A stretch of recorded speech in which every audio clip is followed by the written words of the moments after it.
While flames consume over 10 shops at the Bamenda Maifong Kwen market in the Bamenda 3 subdivision of the Northwest region, the cause of the inferno is yet to be established as enormous material losses have been recorded.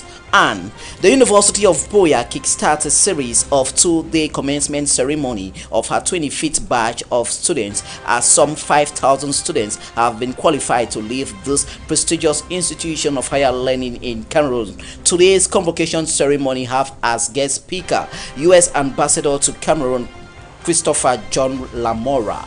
Those who are major stories, good evening to you all. You are welcome to High Prime for Tuesday the 19th of December 2023. As we told you in the headlines, over 10 shops at the Bamenda Maifong Kwen market have been consumed by white flames, though the cause of the inferno has not been established. Enormous material damages have been recorded, as our reporter has more.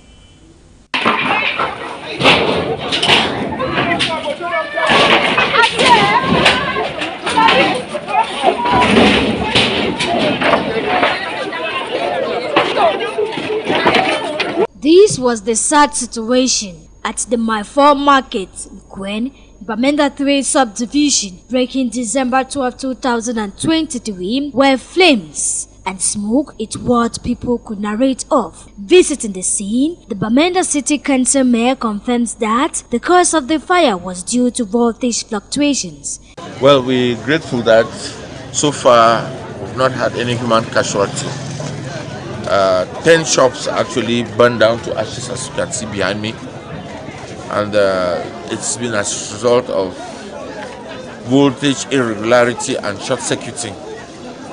And this took place in the late hours of the night, and we equally appreciative that the fire rescue team got here 30 minutes. In the midst of the fire, some traders and the local population struggled in the hot flames to relocate some of their goods, while others suffered great loss. From 11 ahead, fire was burning down everything in the market. So as we came in that night, we were struggling to pack out things for security purpose, because the fire was very heavy in the way that if you cannot try to pack out things, then maybe everything will get burned. So now I'm here now trying to arrange how we can set up back the shop, but other shops are already down. Nothing has come out from other shops, nothing at all. So there are big losses for people. Even packing out with things in the other store, guys around again was taking advantage, taking some things to their home to be owners. So there's a very big losses. It should be noted that the said area has been suffering from power failures for several weeks. As such, incidents and worse ones like these are bound to occur in the area if care is not taken. My friend is shop this. Barely 5 or 6 days to Christmas, the effervescence of this Christmas festivity is quite visible in major towns and cities in Cameroon. Our reporter Cynthia Lato went to the streets of Buea to see how businesses and the Christmas tension in the town of Buea is gearing up. More with you, Cynthia.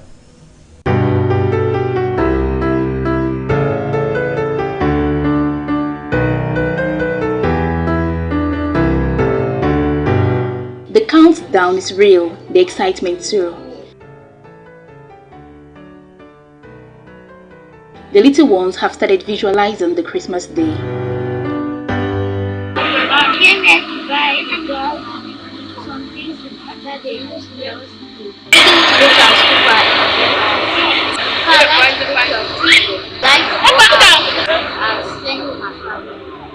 Here in Clerk's Quarters, Buea, this shop is fully equipped and ready to grace the commemoration of the birth of Jesus Christ.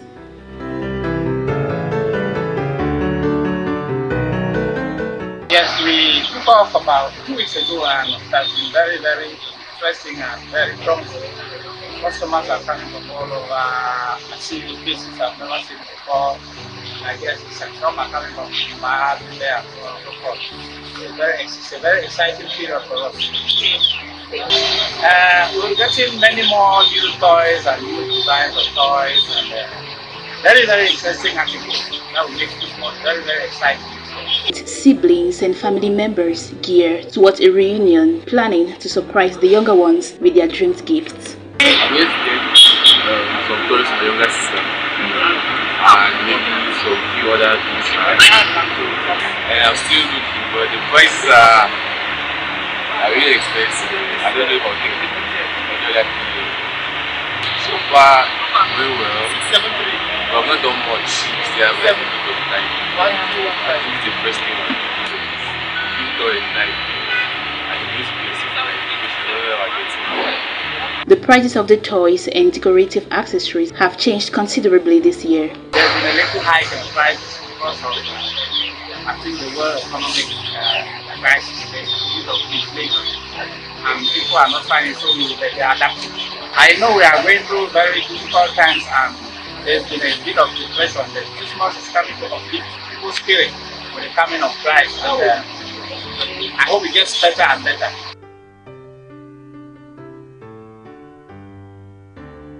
As the town gradually beats to the rhythm of Christmas, inhabitants hope to meet up with the soaring prices and stock their houses with foodstuffs in preparation for December 25th.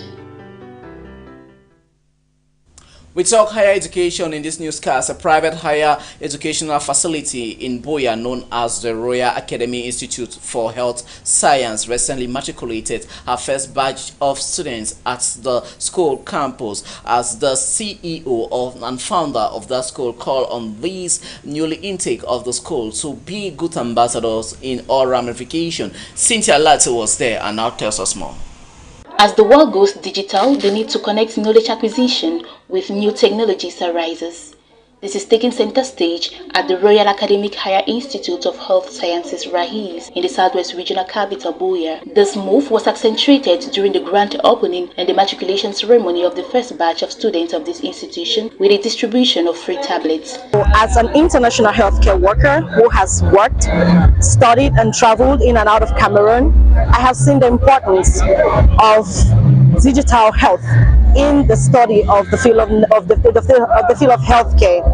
So at this point, I felt like future healthcare workers can probably benefit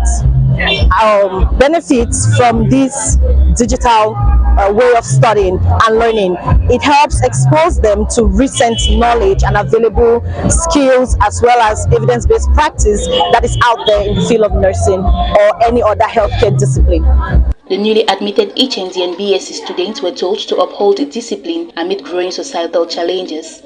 Discipline, we see that Buea being a transition from secondary to higher institution, Buea being an environment where students find themselves. Our students have to be focused, they have to be determined, they have to be resilient because we are living a difficult moment in our country, and for us to attain this, our students have to be disciplined. I talk about issues of quality education because we need quality education today so that our students can transform the minds of people. Being the first batch of students in RAHIS, they promised to be role models and to set the pace for the next generation of health science trainees.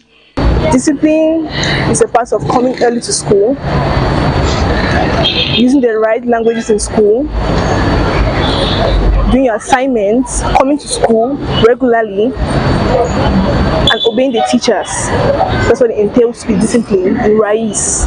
Despite the challenges encountered thus far, the staff of this institution say they are working towards upholding professionalism. Train our students not just on the theoretical aspect of things, but in the practical aspect of things. You may have noticed our high standard, United States standard demonstration rooms, both for nursing practice, for medical laboratory practice, for midwifery, as well as for pharmacy technology. We do all of that, and here we provide the best. The vision of RAHIS is to create Cameroon where we have nurses that can be better, that can be a difference, that can have the touch of change. The day officially opening the doors of RAHIS was characterized by many educative and entertaining activities, with the highlights being the hooding of the CEO, Dr. Lindon May. Discipline and focus is what takes us to success. I am what I am today because of those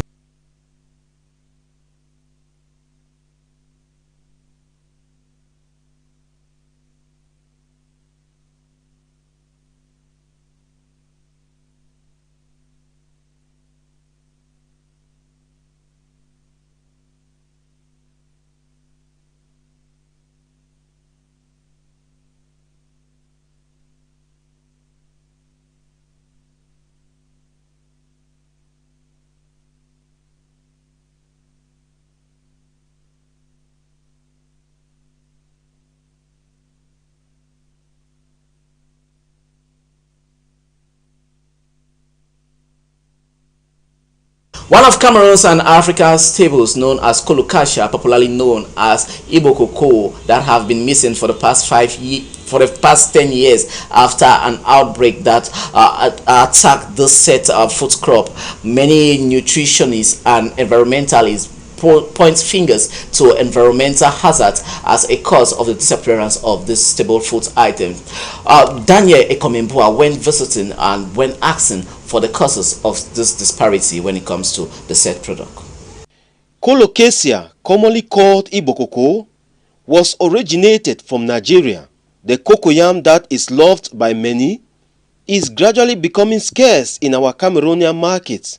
The result of this scarcity could be factored by some reasons, as explained by farmers and agricultural experts. Begins with the heavy rains.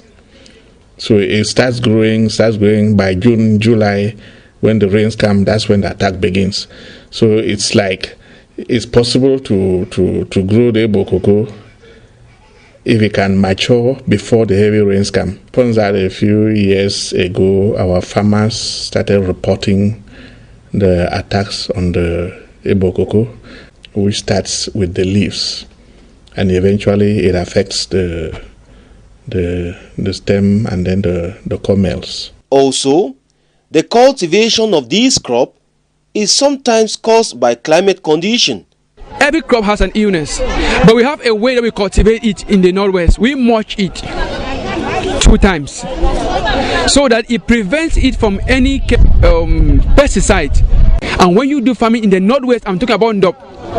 I'm not from there, but I've been there. That is why I'm doing my cultivation. I'm a young man. I'm a graduate from University of Buea, but that's what I'm doing. I'm doing Igbo cocoa cultivation. In all, the Igbo cocoa, as is locally called, still remains one of the best cocoyam many still run after due to its natural taste.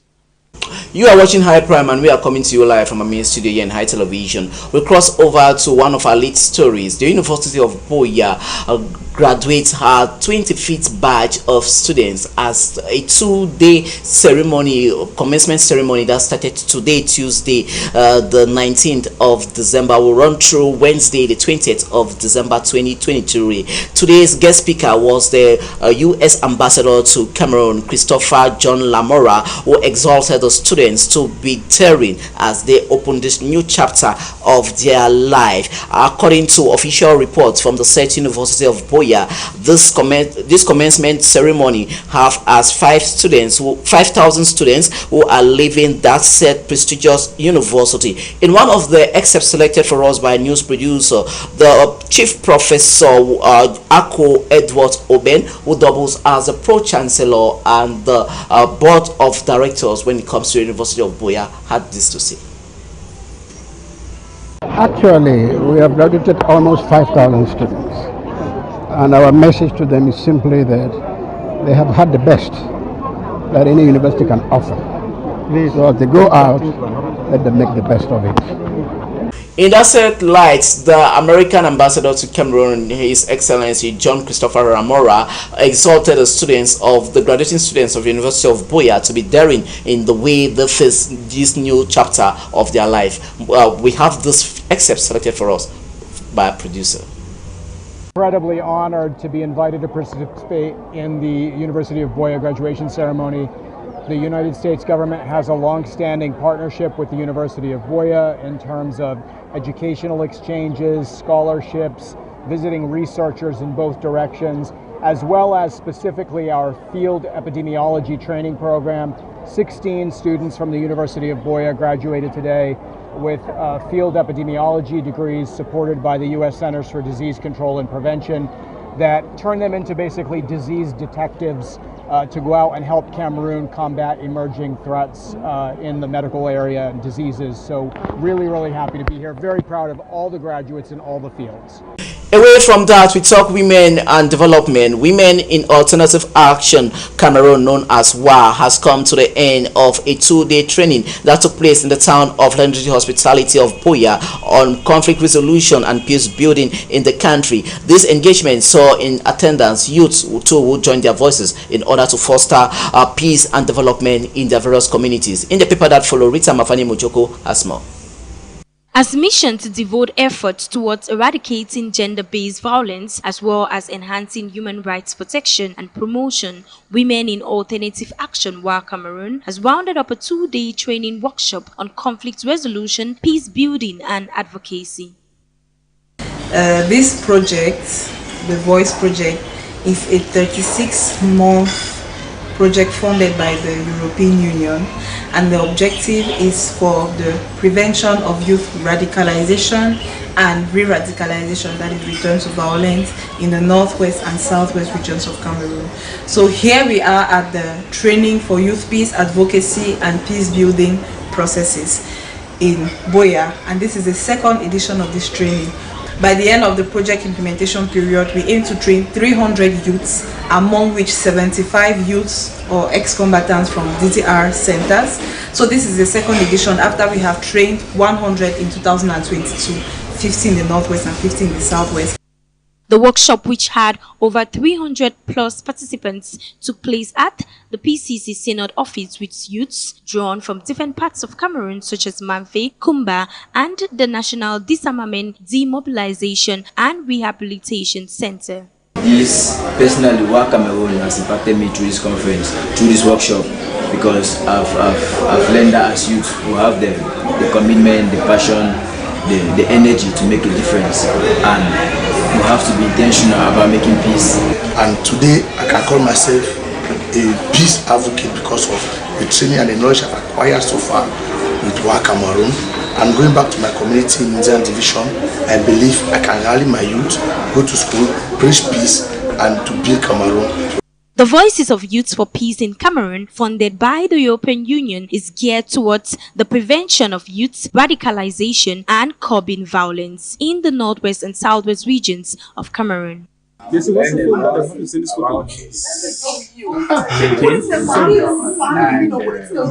especially in conflicts. Learn a lot about conflict. Conflict is when two or more parties, they are not coming to an agreement. In-depth knowledge on handling conflicts and peace-building processes were part of the various presentations and discussions as the participants were drilled by the facilitator. In various groups, the participants brainstormed on advocacy ideas and means of conflict resolutions. An impactful session, some say, as they take back home the message of peace and better means of solving conflicts. Teaches. But now we want you to practice it. While you go and have additional knowledge, maybe in school or wherever, to help you to improve on what you need again to bring back to the community. Knowledge that does not transform the community is no knowledge. As the training comes to an end, participants build think tanks that will carry on the knowledge gathered to the various communities. They are expected to be advocates of peace and be ambassadors of peace building and conflict resolution in their various geographical locations. We cross over to the sports decks. We continue with our series of the African Cup of Nations built in Ivory Coast, where we will be focusing on Group F on their build-up to their qualification for this final phase of the Côte d'Ivoire 2024 World Cup that will be starting this February. We focus more on the team of Group F as Tangunyu has more. Did you know that after the 2023 African Cup of Nations draws that took place in Ivory Coast, Morocco, Democratic Republic of Congo, Zambia and Tanzania are in Group F? Before we get to talk about what is going to transpire coming January to February in Ivory Coast, let's look at how these four teams are qualified to the 34th edition of the African Cup of Nations coming up in Ivory Coast. Follow me. The Atlas Lions of Morocco finished top of its group with 9 points ahead of South Africa with 7 points. The Moroccan squad officially clinched last March its ticket to the 2023 African Cup of Nations in Ivory Coast and is housed in Group F with Democratic Republic of Congo, Tanzania and Zambia. And now an opportunity at the other end. Oh, the sucker punch from Morocco. Meanwhile, Democratic Republic of Congo's 2-1 win over Gabon sealed her ticket to Ivory Coast as the group winner. The team will be making her third African Cup of Nations appearances in Ivory Coast come January to February 2024. Playoff. volume getting turned up, and there's a deflection. And now the stadium erupts. The opening goal for the Democratic Republic of Congo. Meanwhile, the Chipo-Polipo of Zambia secured her spot to the Total Energies African Cup of Nations after beating host nation 3 goals to 0 at the Levi Wanawasa Stadium in Dola. Tanzania were the winners of Group H, consisting of Ivory Coast, Comoros and Lesotho. All driven into the area, and it's Mwanza, and that's 2-1. Zambia back in the game. After playing 6 games, winning 2, drawing 2 and losing 2, Tanzania qualified to the upcoming African Cup of Nations with 8 points as runner-ups of Group F, following Algeria to qualify. Look at that for a run. Will it be telling? Oh my word, just off the post. With that story from the Sports Desk, this is where we draw the curtains of this newscast, High Prime, for Tuesday, the 19th of December. Thanks for watching and Merry Christmas to you all.